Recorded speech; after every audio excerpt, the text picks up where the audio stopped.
पुराण के लिए। इसके बाद अगली कोई दूसरी मैं शुरू करूँगी पुराण के बारे में।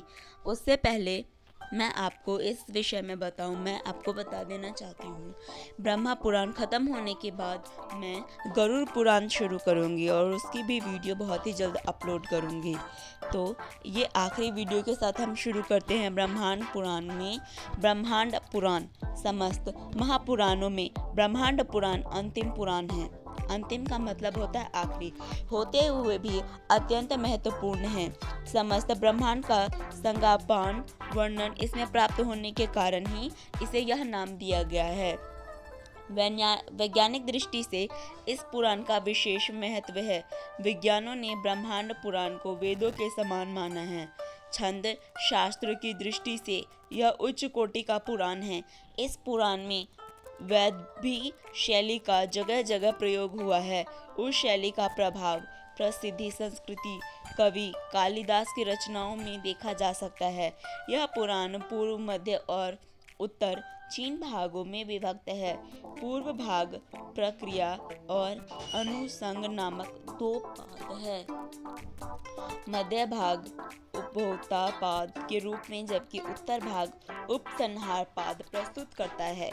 इस पुराण में लगभग 12,000 श्लोकों और 156 अध्याय है। पूर्व भाग में हमें यह ऐसे मुख्य रूप नैमिष योपाख्यान हिरण्यगर्भ पादुभार्य देवऋषि की दृष्टि कल्प मन्वंतर तथा कृतयुग आदि के परिणाम रुद्र सर्ग अग्नि सर्ग दक्ष तथा शंकर का परस्पर आरोप प्रत्यारोप और शाप प्रतिवर्ती वंश भुवनकेश गंगात्वरण तथा खगोल वर्णन में सूर्य आदि ग्रहों नक्षत्रों ताराओं एवं आकाशीय पिंडों का विस्तार से विचरण किया गया है। इस भाग में समुद्र मंथन विष्णु द्वारा लिंगोत्पत्ति आख्यान मंत्रों के विविध भेद वेद भी शाखाएं और मनोमंत्र उपाख्यान का भी उल्लेख किया गया है।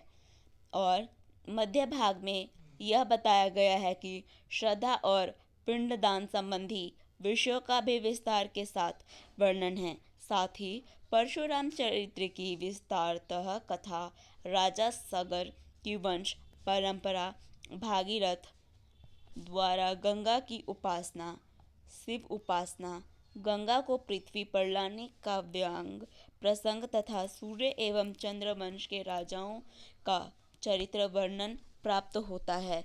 और उत्तर भाग जो हमें यह बताता है भावी मंत्रों का विवेचन, त्रिपुर सुंदरी के प्रसिद्ध आख्यान जिसे ललितोपाख्याय कहा जाता है, इसका भी वर्णन है। भांडासुर उद्धव कथा और उनके वंश के विनाश का वृत्तांत आदि है। ब्रह्मांड पुराण और वायु पुराण में अत्यधिक समानता प्राप्त होती है। इसके लिए वायु पुराण को महापुराणों में स्थान प्राप्त होता है। ब्रह्मांड पुराण का उपदेष्टा प्रजापति ब्रह्मा को माना जाता है। इस पुराण को पाप नाशक पुण्य प्रदान करने वाला और सर्वाधिक पवित्र माना गया है। यह यश आयु और रिवृद्धि करने वाला पुराण है।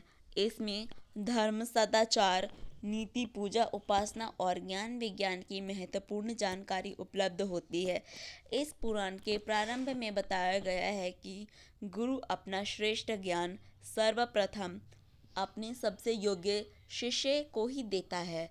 यथा ब्रह्मा ने यह ज्ञान वशिष्ठ को, वशिष्ठ ने अपने पौत्र पराशर को, पराशर ने जातुकार्य ऋषि को, जातुकार्य ने द्रौपद को, द्रौपद ने ऋषि ने इसी पुराण को ज्ञान अपने 5 शिष्यों जैमिनी, सुमंतु, वैशंपायन, विप्लव और लोमहर्षय को दिया।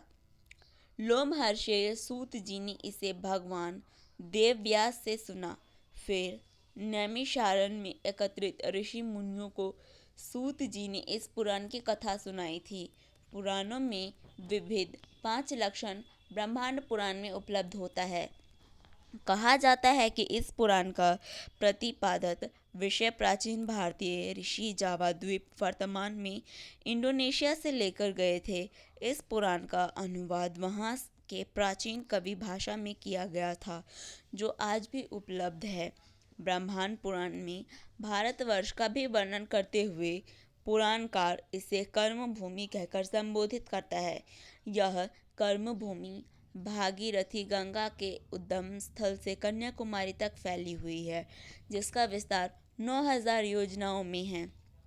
इसके पूर्व में किराती जाति और पश्चिम में मलेशियन यवनों का वास है। मध्य भाग में चारों वर्णों के लोग रहते हैं। इसके 7 पर्वत है। गंगा, सिंधु, सरस्वती, नर्मदा, कावेरी, गोदावरी आदि सैकड़ों पावन नदियां हैं। यह देश कुरु, पांचाल, कलगिग, मगध, साल्य, कौशल, केरल, सौराष्ट्र आदि अनेकों के जनपदों में विभाजित किया गया है। यह आर्य की ऋषि भूमि है। कालगणना का भी इसका पुराण उल्लेख है। इसके अलावा चारों युगों का वर्णन भी इसमें किया गया है। इसके पश्चात परशुराम अवतार की भी कथा विस्तार से दी गई है। राजवंशों का वर्णन भी अत्यंत रोचक है। राजाओं के गुणों अवगुणों वह निष्पक्ष रूप से विवेचन किया गया है। राजा उत्तेजन के पुत्र ध्रुव का चरित्र दृढ़ संकल्प घोर संघर्ष द्वारा सफलता प्राप्त करने का दिग्दर्शन करता है।